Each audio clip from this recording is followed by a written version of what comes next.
So we have a positive strong correlation with clusters of points kind of around x equals 2 and x equals 4 and x equals 5, okay? And we have this equation where we have the y-intercept's 33.97, the slope is 10.36, right? And that line is describing all of those 222 points from a population. All right, but most of the time when we take scatter plots, we're not taking a population. Our data comes from a sample. And so just like when we were talking about p-hats and then mu's and then chi-squared, all of those are based on, is our sample weird? And that kind of depends on what the sample looks like relative to other samples, okay? So we're shifting from having the sampling distribution of x bar to having a sampling distribution of b. B is going to be my sample slope, okay? And we use B to estimate or make conclusions about beta. Beta is the symbol we use for the population slope.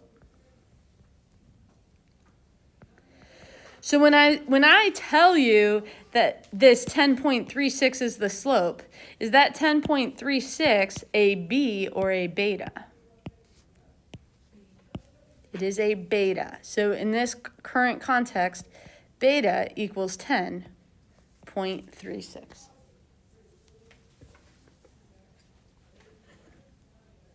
And we know that's a beta because it's describing the population. All right, so now let's instead look at 3 different scatter plots, and they are all the scatter plot above, except for if you look within that scatter plot, I'm going to kind of do these in purple. Like in this scatter plot, you can see these different points, and it's harder to see on your guys' graph. They are technically lighter, okay? But this is just taking a sample of these 20 points. You with me? And calculating the line of fit of those 20 points. So here's my equation. How does it kind of fit within our population equation? Does the equation of that sample kind of make sense within the equation of the population? Does it feel about right? It's close, right? The y-intercept is 32.8 versus 33.9, 34. Like, it's close. Same with the slope, right? Is this okay? So this one is a pretty good representative sample. But if I take a different sample of points, say this one,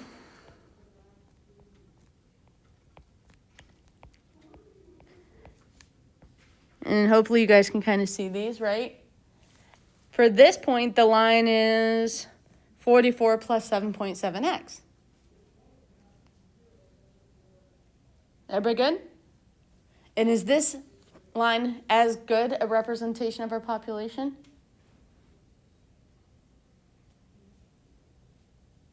Probably not, right? 44 is pretty far from 34 and 7.7.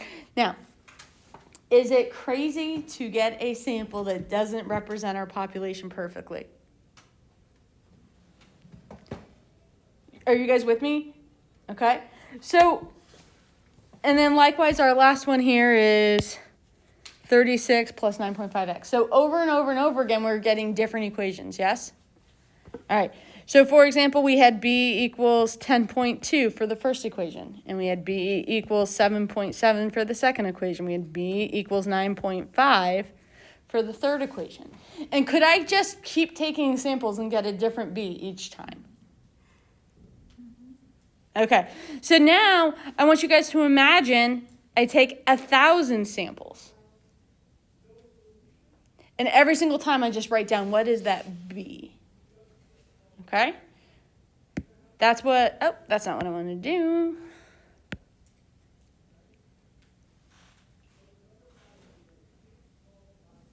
Guys, why can't I go to the next page?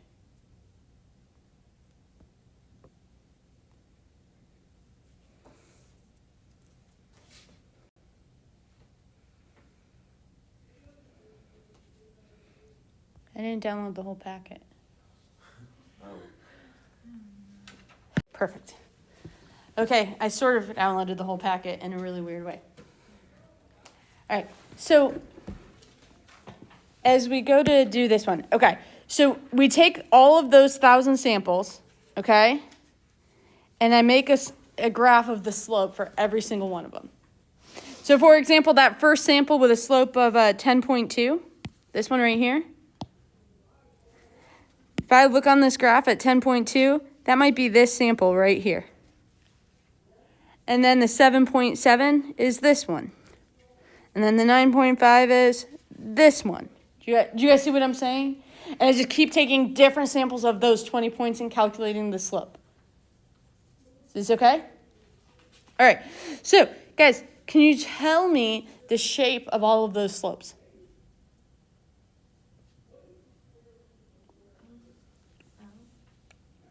Bell-shaped? Are we comfortable saying approximately normal? Okay. What about the center?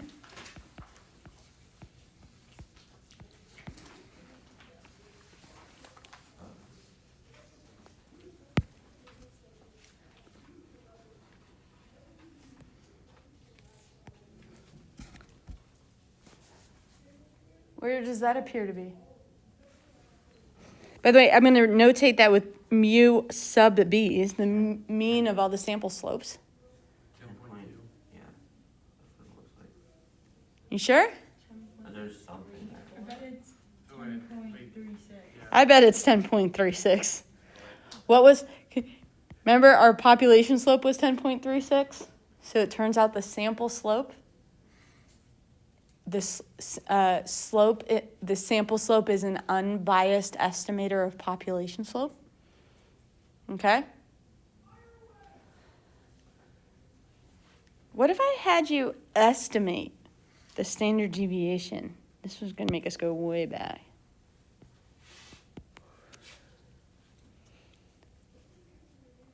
Does anybody have any thoughts?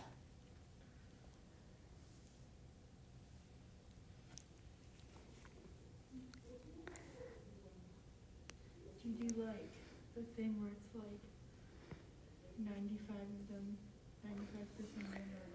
Yeah, so where's that?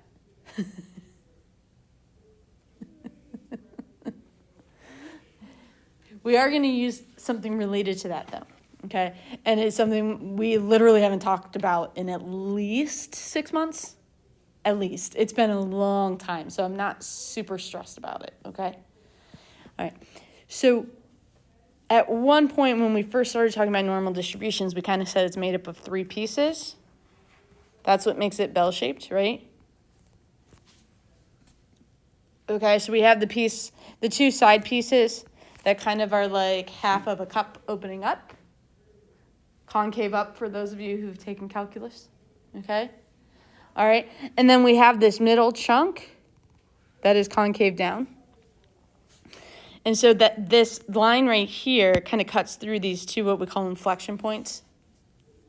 Okay, and it's just where it flips from opening up to opening down. Is this okay? And it turns out that this distance here is 1 standard deviation. Okay, so I'm going to kind of trace it, and I just want you to tell me, where does it kind of flip from opening up to opening down? Do you guys see what I'm saying there?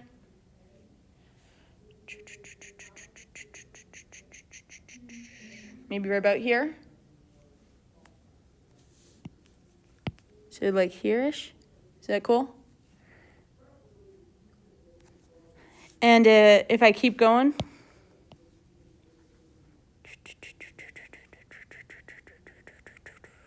right about here.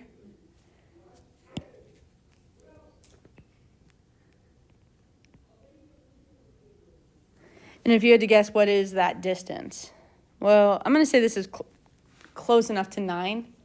And then my mean was 10.36. So if I said 1.36, would you guys be comfortable with that? Is that okay?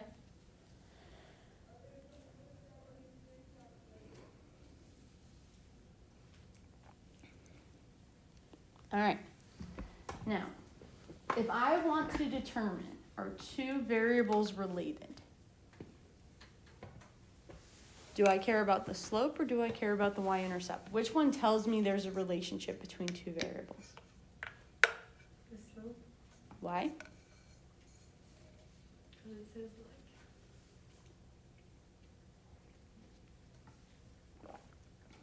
because it just like is, I guess. Guys, when I asked you to describe this scatter plot, what was the very first thing you said? Positive. That it was a positive relationship, right? And how do you know that this was a positive relationship? Because there's a slope that describes it. A non-horizontal slope. Did you guys see what I'm saying there? Okay, so we are going to focus on doing two different kinds of things. We're going to do either a one sample t interval for beta, or does anybody want to guess what the other one is?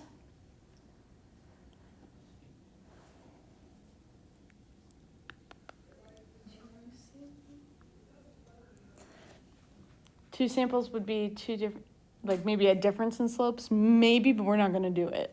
One sample z interval. A one sample t test for beta. Okay. And what we're really going to be looking for, no matter what, is looking for is beta potentially is equal to 0.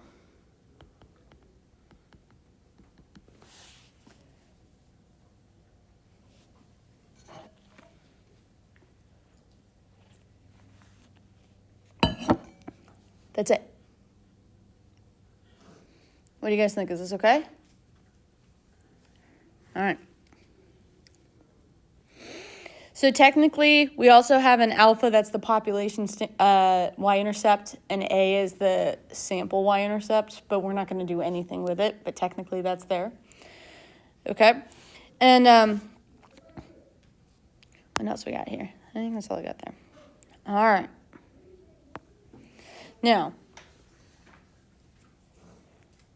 we still have, as our conditions, we're still going to have random, normal, and independent. But I'm going to add two more in, okay? One of them is that the relationship has to appear to be linear. Does everybody understand why we need a linear relationship to determine a test for slope? Because if we don't have that consistent same slope over and over and over again, then the linear relationship for the slope is stupid. It's stupid to do it, okay? And then this last one called equal variance, the basic idea about that is, say this is my scatter plot, and I do this line of fit, okay? Do you guys remember talking about residual plots? What would the residual plot for this look like? There's some like dots above it. Nice equal scatter, right? Okay, what that means is this vertical distance on my residual plot is basically kind of talking about the variance y has from as x increases, how spread out the y's are, okay? And we want them to be about the same all the way through, okay? So an example, so this would be a happy face. This would meet that equal variances condition because it is equally spread all the way through, okay? An example of a residual plot that isn't.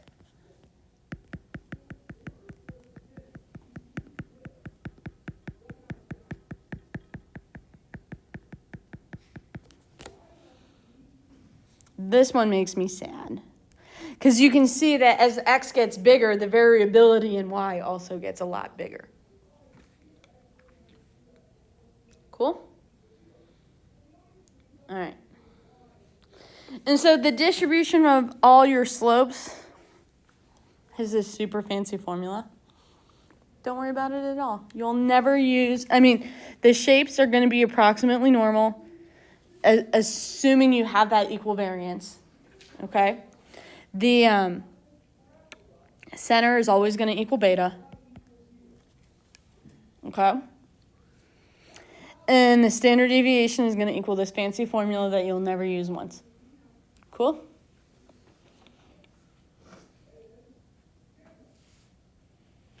Okay.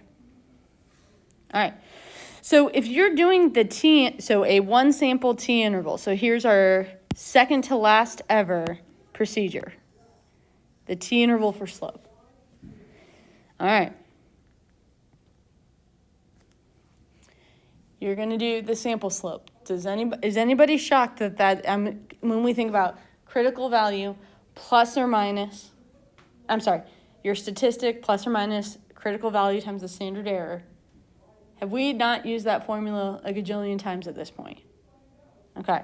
So my statistic is going to equal beta, or is going to equal B. My critical value, since this is a T interval, is a T star. My standard error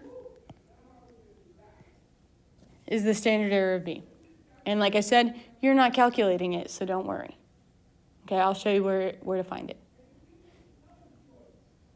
Everybody good? All right. One last thing to find T star. Your degrees of freedom in this case is not n minus 1, it's going to be n minus 2. Essentially, you're doing minus 1 for each variable.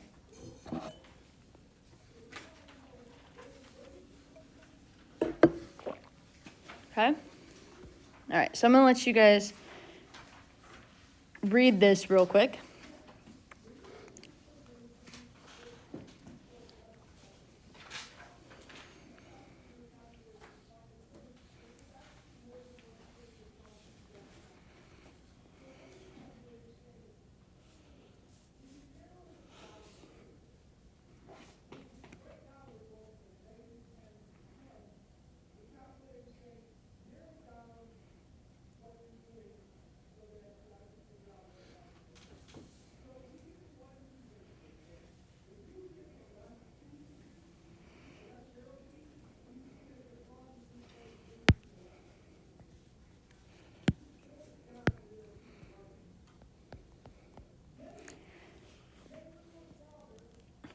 All right. So, we got all sorts of stuff here, okay? Lots and lots of stuff. All right. So, you can see we have 3 different graphs given to us, okay? All right. The first one we have is the initial scatter plot. What can we see from the initial scatter plot?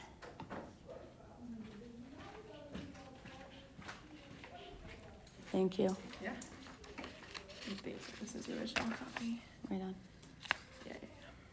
You're the best. Okay. See you soon. Hello, everyone. What do you see in the scatter plot? Or what's the basic premise of this? Do people who are fidgety gain less weight than people who don't fidget? You guys see what I'm saying? Okay, so basic premise is when you're fidgeting, you're burning calories. Cool? All right, so when you look at this scatter plot, what's your first instinct on the question? Does fidgeting influence your fat gain? What kind of relationship we got here? Negative. Relatively strong, right? Because if r squared equals 0.606, what's r?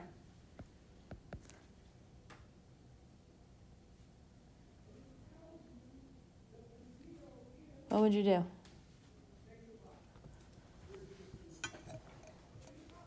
It's not just the square root. Well, I don't know. I don't know what the square root of 0.606 is. I thought language is just the square root, but I guess r just the square root one time each time. Oh, it was because we weren't adding the negative. That's why. Are you talking about that time? I definitely baited you guys into getting the wrong answer, but only barely. Yes. It would be negative 0.778. Okay. Does everybody see why it's a negative 0.778? Because are you with me that this is definitely a negative relationship? The slope of my regression line is negative. R and the slope always have to match each other, and that's how you decide. Okay, so relatively strong negative relationship. So the next thing we have to decide is, yeah, the scatter plot shows a strong negative relationship, moderately strong. But now we have to decide, is it actually moderately strong? Because this came from a sample, and samples aren't perfect. You with me? So what we're going to do is run a confidence interval for the slope. Okay, now, if there's actually a relationship between these two variables, the slope needs to be either positive or negative.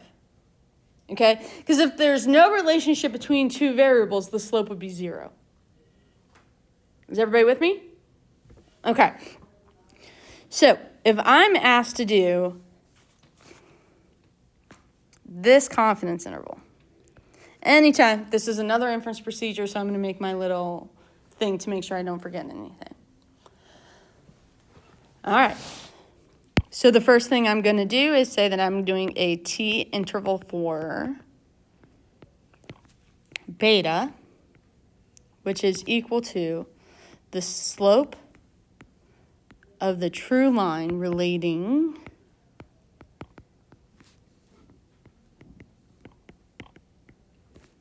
NEA change and fat gain.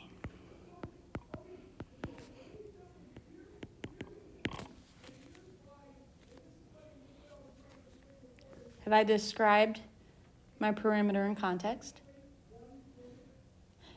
And just out of curiosity, guys, what is our best guess for the slope of the line relating NEA change and fat gain?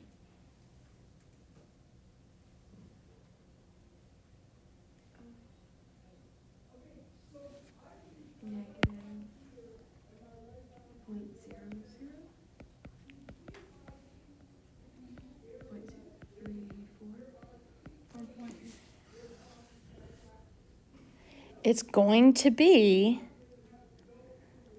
the slope, which remember, so everything we're going to deal with, since we're talking about slope, is the line having to deal with the slopes.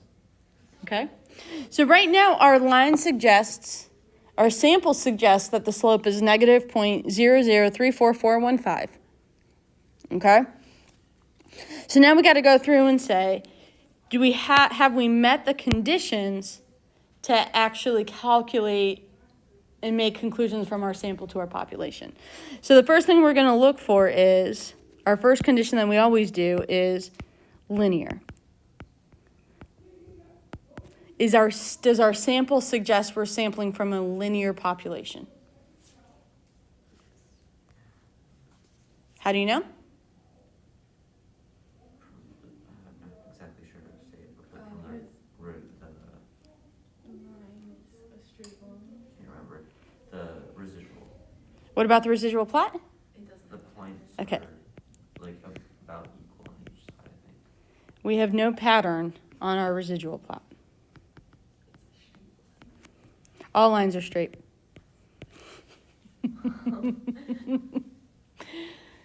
It's if you were to say the scatter plot shows a linear pattern, that would have been acceptable as well. Okay? Now, I gave you guys 3 different graphs, yes? So, how do you think I would feel if you said there's no pattern on the graph?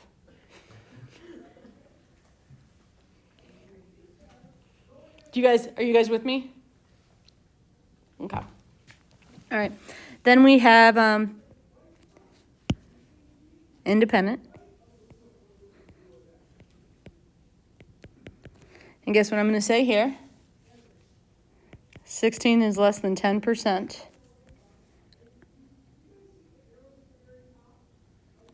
of young adults, since that's where my sample came from.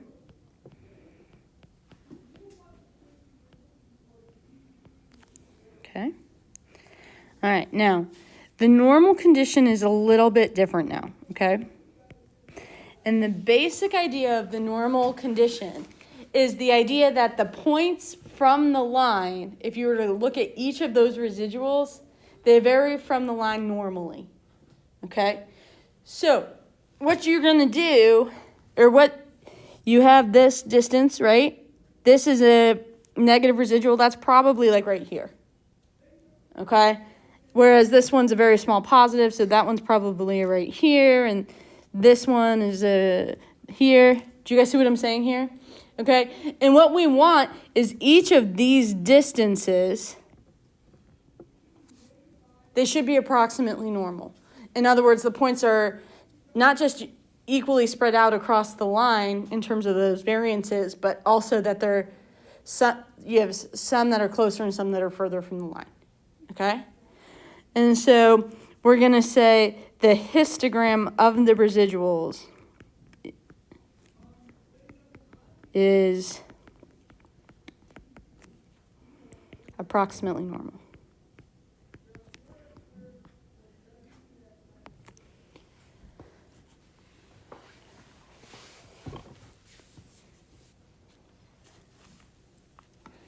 All right. The next one we have is those equal variances.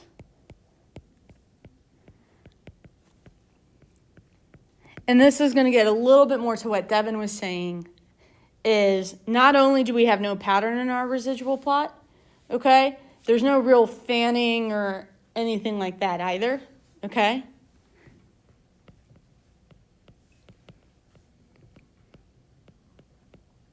Then what was our last condition? The one that we always do?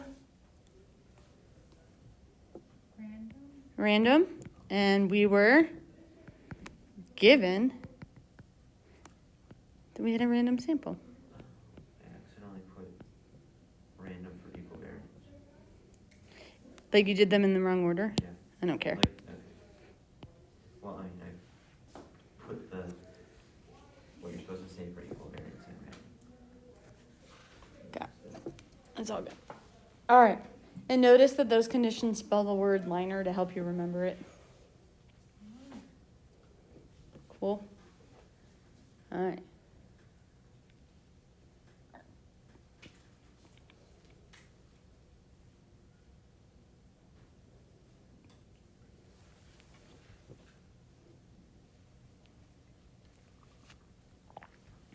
What do you guys think? Is this okay?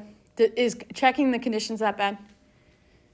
The number one thing where kids lose points on checking conditions is they use phrases like the graph. Okay? So making sure that you're using as specific a language as you can. Okay? All right. So we have this data. The slope from our data suggests that the slope is negative 0.0034415. But that comes from a sample, and what do we know about samples? Samples aren't perfect. So we're going to give ourselves some margin of error. And as we have always done, my margin of error is equal to, in this case, my critical value t star times the standard error of our slopes. Okay? So we have to find t star.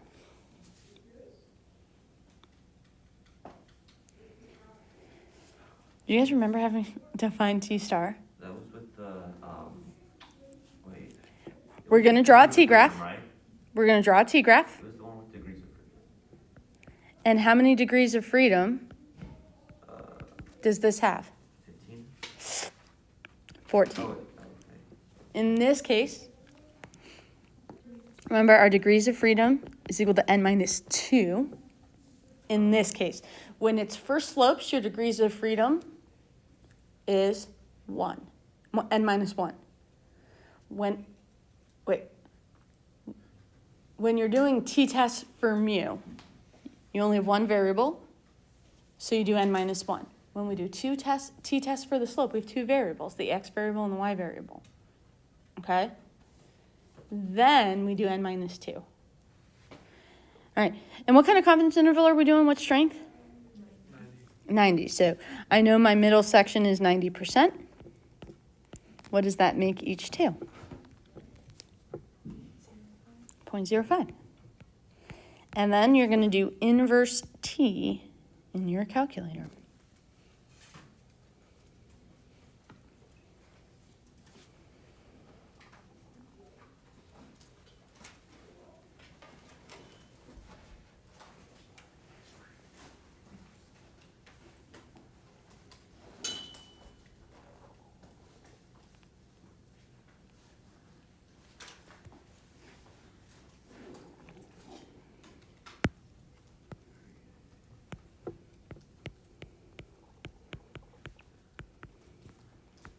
What are you guys getting? Negative 1.76. 1.76, okay, times. And the next thing we need to do is our standard error. Guys, were we given anything? We get the standard error from our calculations, from our sample. And we're dealing with the slope row. Does anybody see anything that might help me with standard error?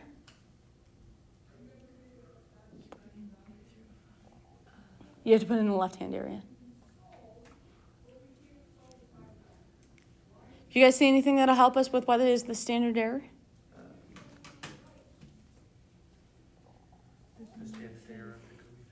The standard error of that particular coefficient. So we're going to do 0.000714.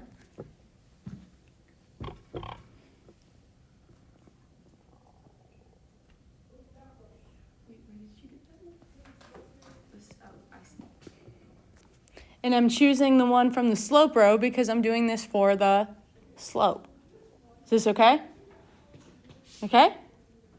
All right. And then from here, we throw this in our calculator. So can some of you do the minus and some of you do the plus?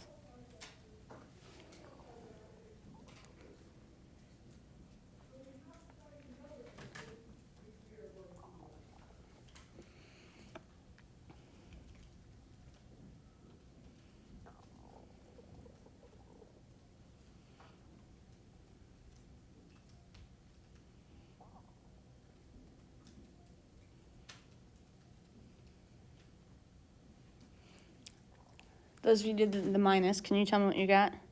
Negative 0.016. I got 0, 0, like negative 0.0047. That's okay. So negative 0.0047 works. Mm-hmm. And then did anybody do the plus for me? Negative 0.0021. Okay. So is there a relationship here? Yes. Yes, because 0 is not in this interval.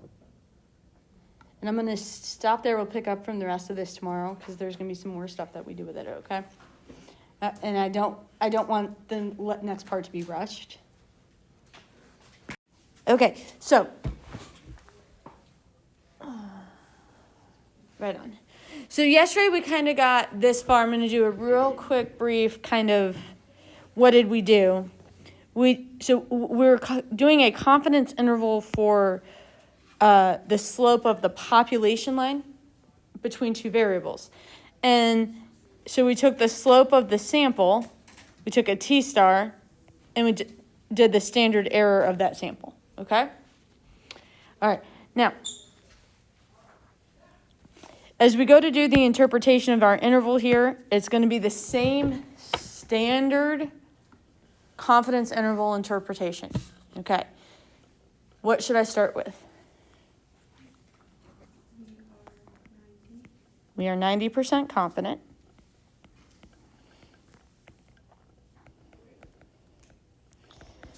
The interval from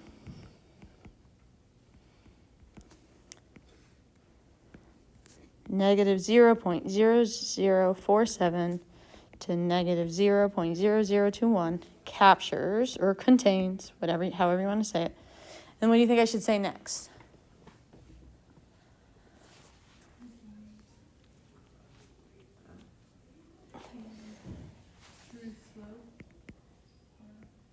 Yeah, if you said true slope, I'm going to say that a little bit different. Because for some reason, the true slope feels a little icky. But if I say the slope of the true line, I don't know why that feels better, because I don't know that it is. It just feels better inside my head. Relating NEA change and fat gain.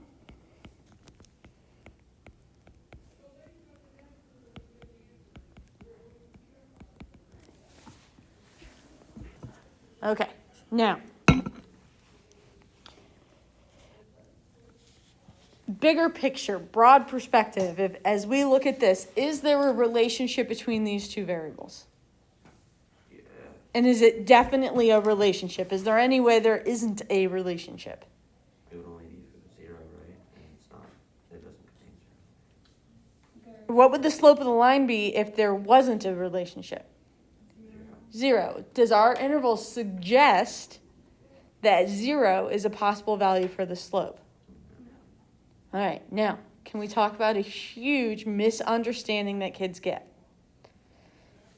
Do you know that I've had several kids on this exact question say, yeah, but both of those numbers are really close to 0. Do you guys see what I'm saying there? Okay. So here's my question. What if we measured fat gain not in kilograms, but in grams? You with me? Yeah. Then all of a sudden, this would be 1,000. This would be 2,000. This would be 3,000, right? Are you guys with me? What would happen to my slope?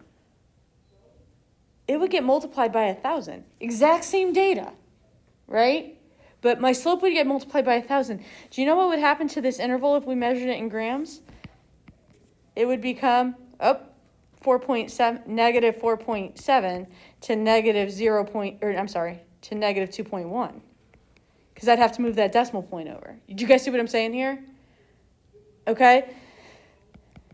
So the proximity of this number or these numbers to 0 is not meaningful. 0 is not in the interval. There is definitely a negative relationship here. Do you guys see what I'm saying now? Okay? And it's all about, the relationship is all about, is it 0 or not? Okay? And regardless of how close the numbers in the interval are to 0, the question is 0 in the interval or not? Okay? Let's look at, all right.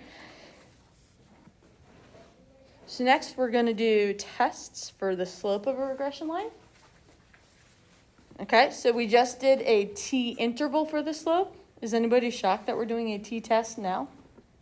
It's pretty much the same thing. Okay? All right. So what is the symbol we use for the slope of the regression line? Of the true regression line? Beta. So what should I be writing my hypotheses about?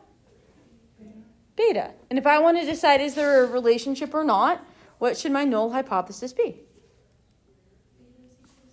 Beta equals 0.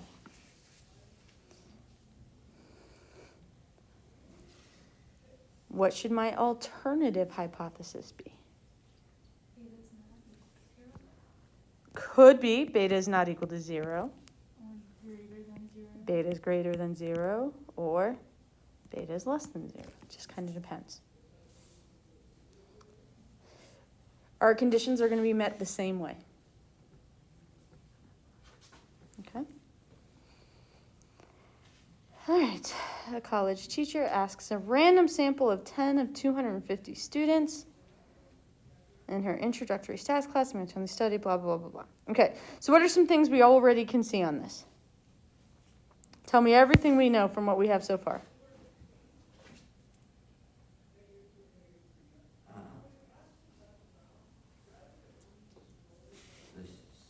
The size is 10. N equals 10, and from that, what do we know our degrees of freedom will be? 8. It's minus 2 now. Okay? B is 12. Little b is 12, yep. Because that is the slope of my regression line.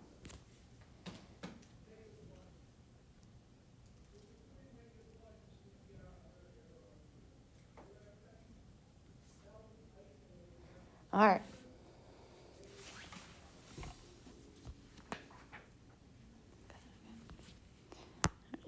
So let's kind of go through and do what we do here. Okay.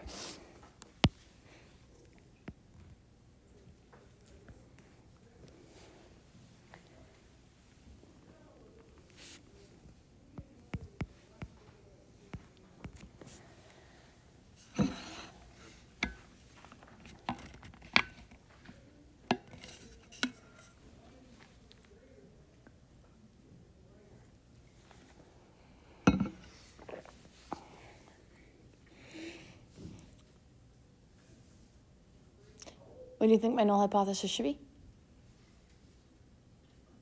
Or beta equals 0. Beta equals 0. Okay. And my alternative? So for this one, here's what we're going to say. Do these data provide convincing evidence that there is a linear relationship? Not equal. Not equal to. Perfect. And guys, what's beta? The slope of the true line relating study time and grade.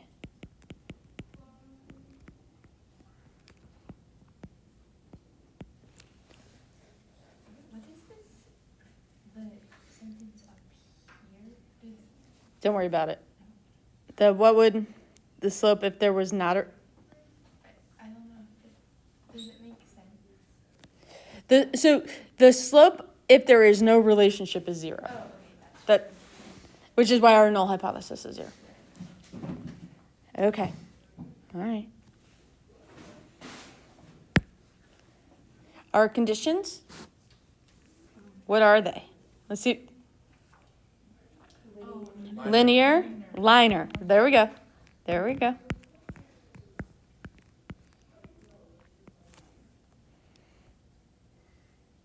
Okay. And let's see. Are these linear? How do you know that? What about it? Okay, so there's no pattern in the residual plot.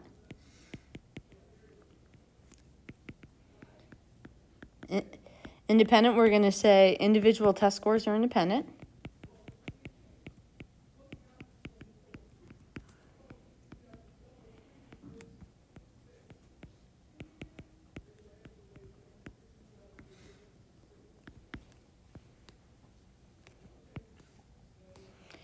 All right, normal.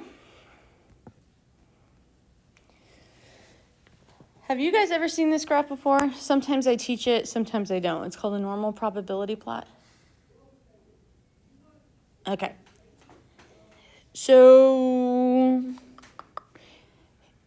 basic idea of a normal probability plot is it's a scatter plot where on the x-axis you have your residuals, okay? Or you have your whatever your variable is, okay? In this case, we want to show that the residuals are approximately normal. The y-axis is the predicted z-score if normal.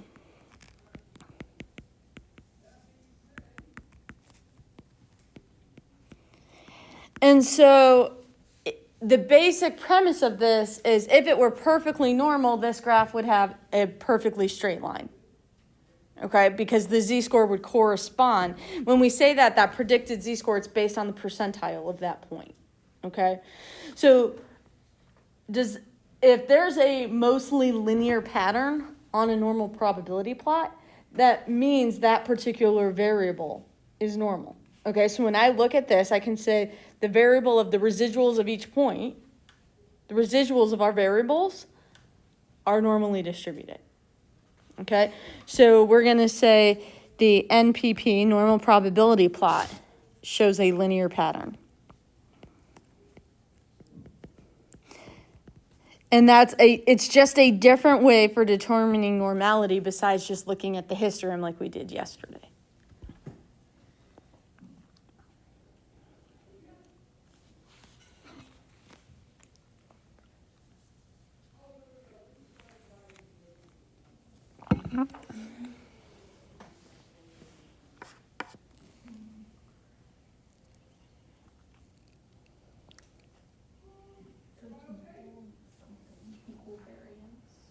equal variances. Okay, remember that's where we look at, and we look at this and we say, do we have any major fanning or anything like that in the residual plot? So we're saying no fanning in the residual plot.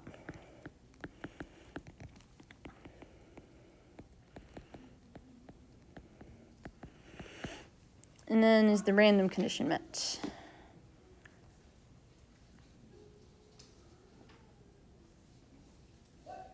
Oh, look at that. We were given that this was a random sample. All right, now.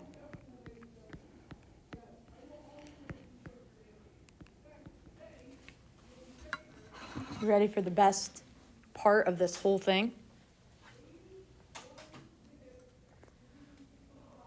So it's so cute that you just grabbed your calculator. It's adorable. Remember, all of this is we look at this and do this slope line, right? Now, when we run a test, we typically have a test statistic, right? Oh. By the way, we were doing it, this is going to be a t-test for beta. Yes? I forgot to state our procedure, t-test for beta. So if it's a t-test for beta, guys, what is our test statistic? T. And when we do our test statistic, it is the t of our observed sample. Does anybody want to guess at what the t of our observed sample is?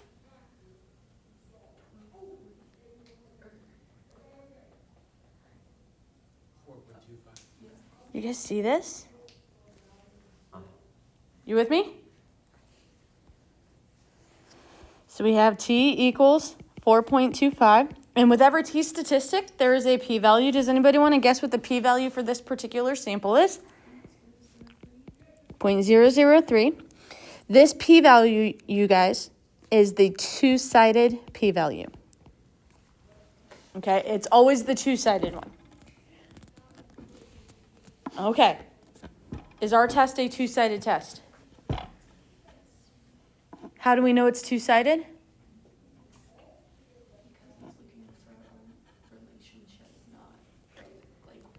Yeah, our alternative is not equal to. Not equal to could be the greater than side or the less than side. Okay, so that is our p-value. What if our hypothesis had been strictly greater than? What could we do with that p-value to figure out the one-sided test? Cut it in half. Okay? So this is always two-sided, what's given? The one given to you will always be a two-sided one. Now, that being said, we could do TCDF and do one side and then double it, okay? And if we do, like when I do TCDF, I'm going to do it right now. I'm going to do, my lower is going to be 4.25. My upper is going to be some really large number with 8 degrees of freedom. And what I get is 0.0139. I take that times 2. I get 0.0027, which they rounded up to 0.003. Do you guys see what I'm saying? So you can also use the TCDF on your calculator if you want. If I draw this picture of the two-sided test,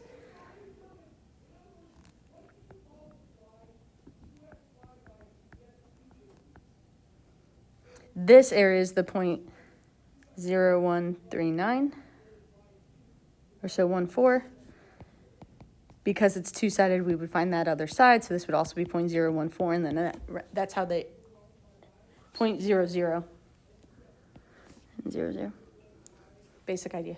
Are we good? Can I shut up now? It feels like Miss Meister should shut up at this moment, kind of piece here. Okay. All right. Are we required to draw that graph? No.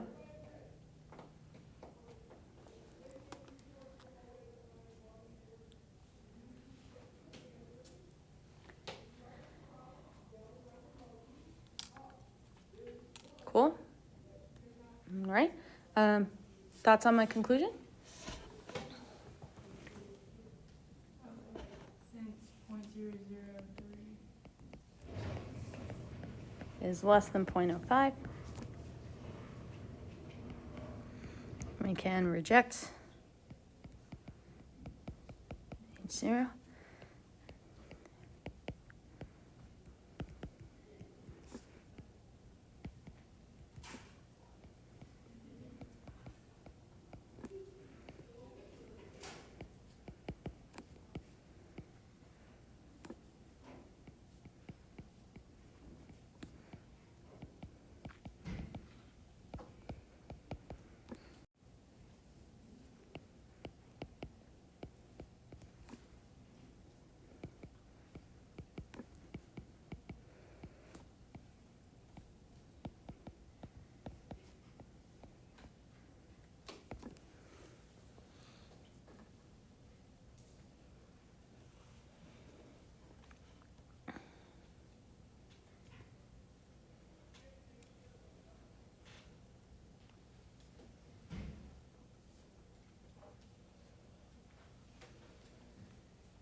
Do we have to include like the degrees of freedom and for B?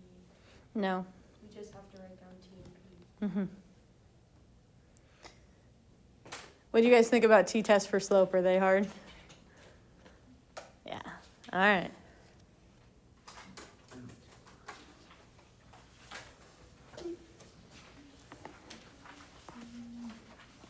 And then, like, literally, I think this is it, right?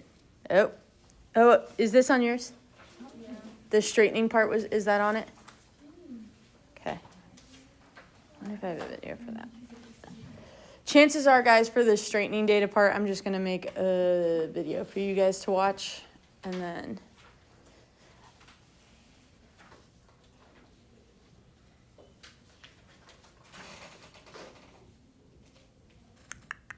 Yeah.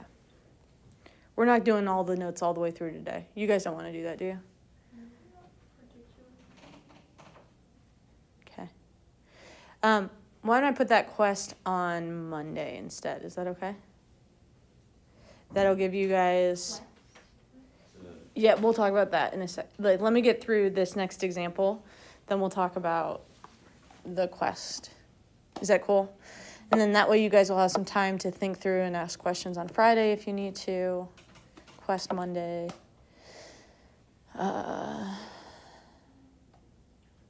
More than a quiz, less than a test. That's what a quest is. More than a quiz, less than a test. And it won't be a typical test. So it'll be graded like a quiz, but it's going to be worth more points than a quiz. Does that make sense? So you're not going to get the curve on it because it's going to get the easier grading style than the quiz, than a test. Does that make sense? I thought we were like doing Yeah, I like. thought like a web quest. Yeah, that's what I thought you meant. No.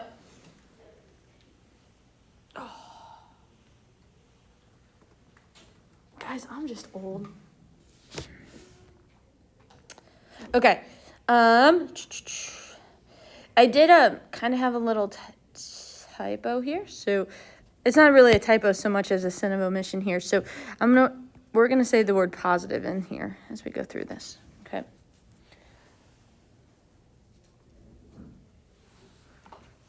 All right, so basic premise, this is a therapist or psychologist, okay, who's working with couples who are divorcing, okay, is basically saying one of the research points he's interested in is if are couples who, like, dated before they got married for a longer period of time, are they going to have a longer marriage?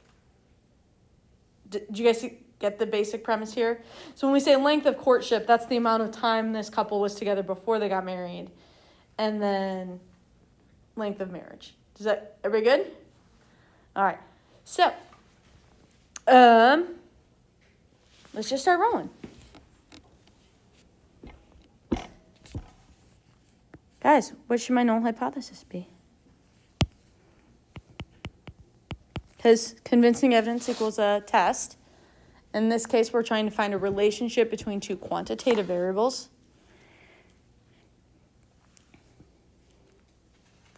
Null hypothesis is beta equals 0. Alternative hypothesis is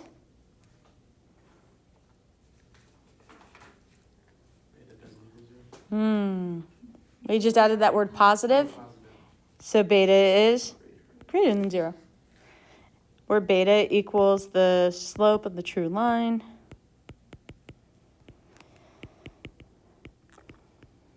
Relating length of courtship and length of marriage.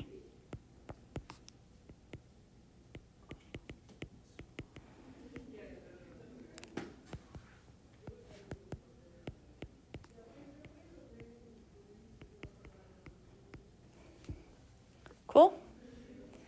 And so we're going to do a t-test for beta.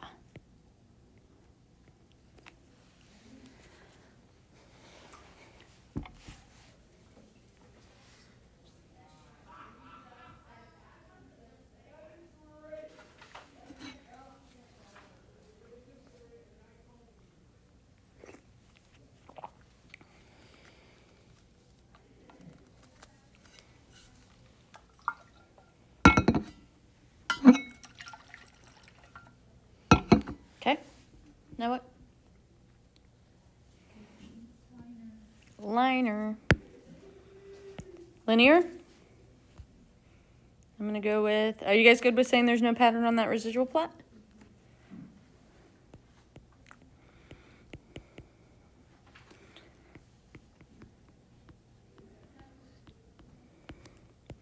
Okay.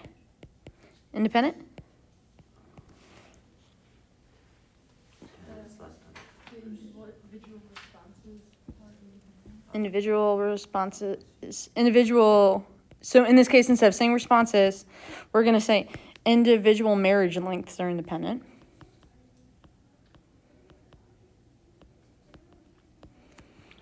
That's just more specific. Okay?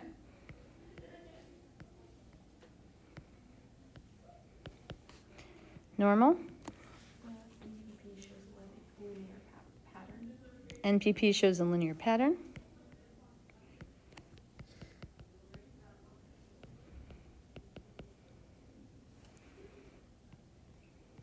Equal variances. No. I don't see any fanning, right?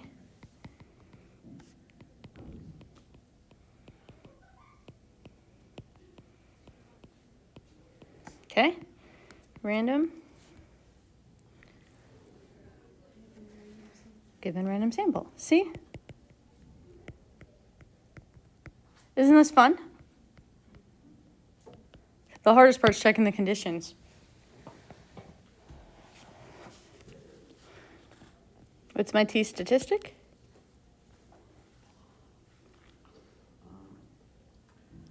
3.68. P-value? Yep, I'm going to write that as point. I'm going to show the work to get there, but yes. Okay? Do we? Yes. Okay. Your rule of thumb is don't write down a number that isn't given to you. Oh, I see.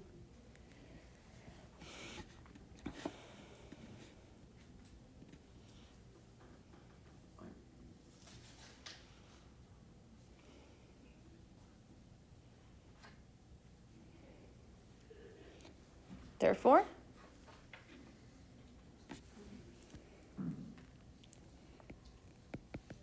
since 0.003 is less than 0.05, we can reject.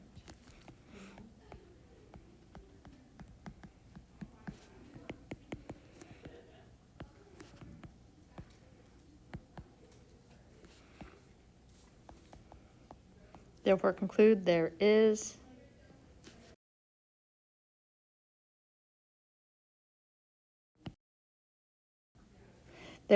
a positive relationship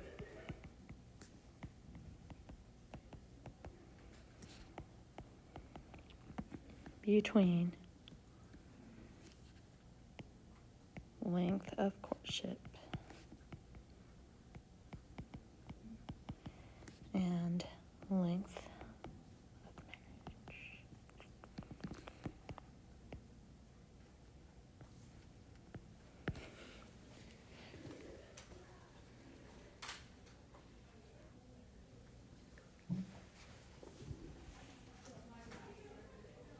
What do you guys think? Is this okay?